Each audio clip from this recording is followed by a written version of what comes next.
Ce mercredi 11 décembre 2024 a permis à la salle de l'immeuble à Rambaud d'être en vitrine pour le lancement de la première assise nationale sur l'exploitation des poids lourds sous le haut patronage du numéro 1 de la transition, le général de brigade Brice Clotaire Oléguinguema, projet initié par le ministère des Transports, de la Marine marchande et de la Mer. Ouvert par Ludovic Meyindong,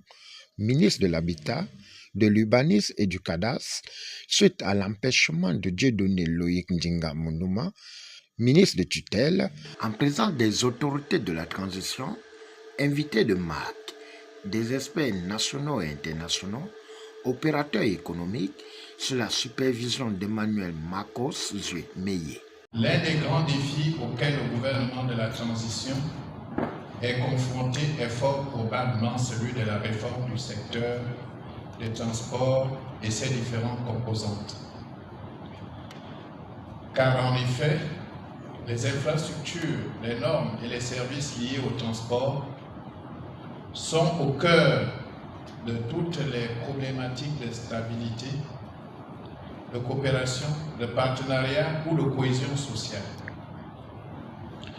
Mesdames et messieurs distingués invités, chers experts, cette problématique d'actualité revêt une importance capitale pour les plus hautes autorités, en tête desquelles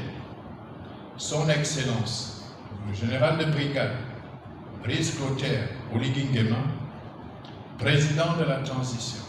président de la République, chef de l'État. Toutefois, de nombreux écueils minent le secteur des transports en général, et particulièrement celui des transports terrestres notamment. Les questions liées à l'utilisation des véhicules de catégorie poids lourd. Pour apporter des solutions pérennes aux problèmes qui entravent le développement de la sécurité dans l'utilisation des dix véhicules et dans la perspective de diversifier l'économie, le gouvernement de la transition a préconisé l'organisation des premières rencontres inclusives entre l'administration des transports,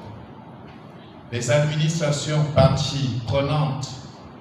ainsi que les opérateurs économiques. À cet effet, 4 thématiques sont inscrites à l'ordre du jour de ces assises, à savoir la réforme du cadre institutionnel et réglementaire du transport dit exceptionnel, la redynamisation de l'employabilité des nationaux dans le secteur de la conduite des véhicules de la catégorie poids lourd,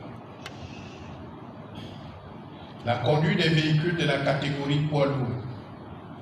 la valorisation et la professionnalisation de la conduite des véhicules de la catégorie poids lourd à travers l'instauration d'un certificat d'aptitude professionnelle,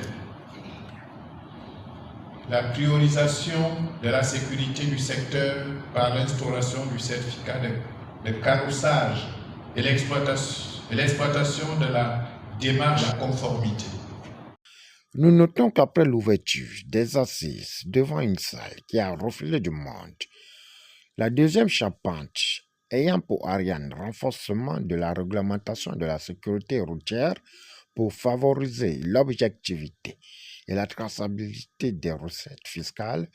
et l'employabilité des Gabonais par des panélistes a permis à l'assistance de mieux comprendre les enjeux de ces assises qui feront tomber le rideau le 12 décembre 2024, suivi des recommandations.